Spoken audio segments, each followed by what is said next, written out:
नमस्कार, news click के इस वीडियो में आपका स्वागत है।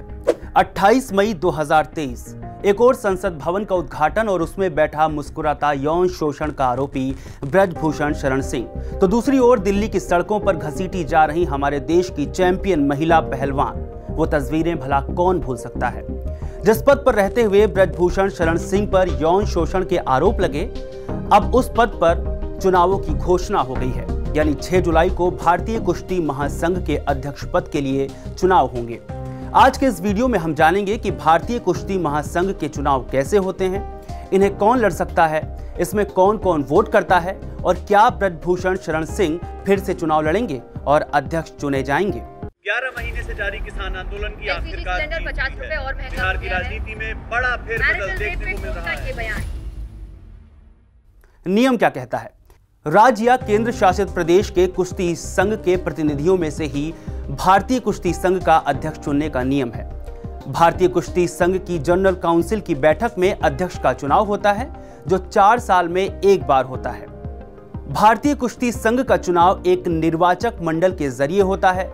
WFI की वेबसाइट के मुताबिक ये निर्वाचक मंडल कार्यकारी समिति के पदाधिकारियों और सदस्यों के चुनाव के लिए होता है। कार्यकारी समिति में 26 राज्यों और केंद्र शासित प्रदेशों के 51 सदस्य शामिल होते हैं। इस तरह 24 राज्य और दिल्ली से 2 सदस्य निर्वाचक मंडल में होते हैं। भारतीय कुश्ती संघ संविधान के आर्टिकल 4 का नियम कहता है कि सभी राज्य कुश्ती संघ अपने 2 प्रतिनिधियों को जनरल काउंसिल में भेज सकते हैं और उनको एक वोट का अधिकार होता है।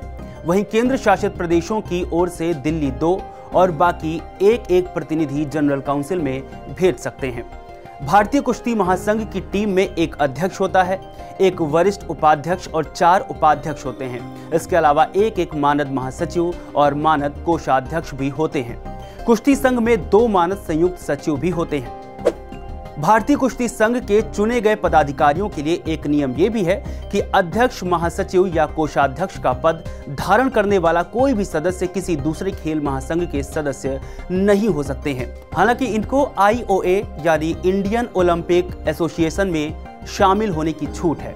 अध्यक्ष, महासचिव या कोषाध्यक्ष के पद के लिए नामांकन करने वाला सदस्य IOA को छोड़कर किसी भी अन्य राष्ट्रीय खेल महासंघ या संघ में एक साथ नहीं रह सकता। किसी भी सदस्य, अध्यक्ष, उपाध्यक्ष, महासचिव की उम्र 70 साल से ज्यादा नहीं होनी चाहिए। कोई भी व्यक्ति लगातार 3 कार्यकाल यानी 12 साल से ज्यादा अध्यक्ष पद पर नहीं रह सकता। कोई भी सरकारी कर्मचारी चुनाव नहीं लड़ेगा। अगर चुनाव लड़ना है तो उसे अपने विभाग से NOC लेनी होगी। महासचिव या कोषाध्यक्ष के पद पर कोई भी व्यक्ति लगातार 2 बार से ज्यादा यानी 8 साल से ज्यादा पद पर नहीं रह सकता। जाहिर है, अध्यक्ष WFI चीफ ऑफिसर होगा। उसे जनरल काउंसिल और कार्य समिति की मीटिंग बुलाने का अधिकार है। पॉलिसी के मुताबिक अध्यक्ष काउंसिल को खर्च समेत सभी मामलों में गाइड करेगा। वो एक बार में 5,000 रुपए तक की सभी खेल सामग्री को खरीदने के लिए रुपए सैंक्शन कर सकता है। स्टाफ की नियुक्ति और प्रमोशन डिसमिस करने का अधिकार भी उसे होता है। अब सवाल है कि क्या ब्रजभूषण शरण सिंह फिर से चुनाव लड़ सकते हैं? तो जवाब है नहीं। ब्रजभूषण शरण सिंह 2011 से भारतीय कुश्ती संघ के अध्यक्ष बने हुए थे। वो फरवरी 2019 में तीसरी बार अध्यक्ष चुने गए थे।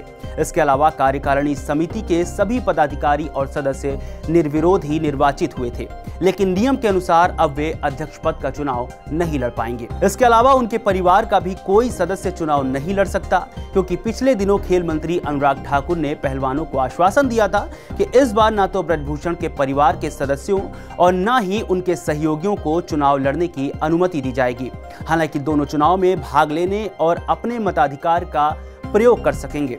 आपको बता दें कि ब्रजभूषण के बेटे करण भूषण अभी यूपी कुश्ती संघ के प्रमुख हैं, जबकि दामाद आदित्य प्रताप सिंह बिहार इकाई के प्रमुख हैं। इस खबर में फिलहाल इतना ही। बाकी और खबरों के लिए newsclick.in को सब्सक्राइब कीजिए, हमारे YouTube को लाइक कीजिए और शेयर कीजिए। शुक्रिया।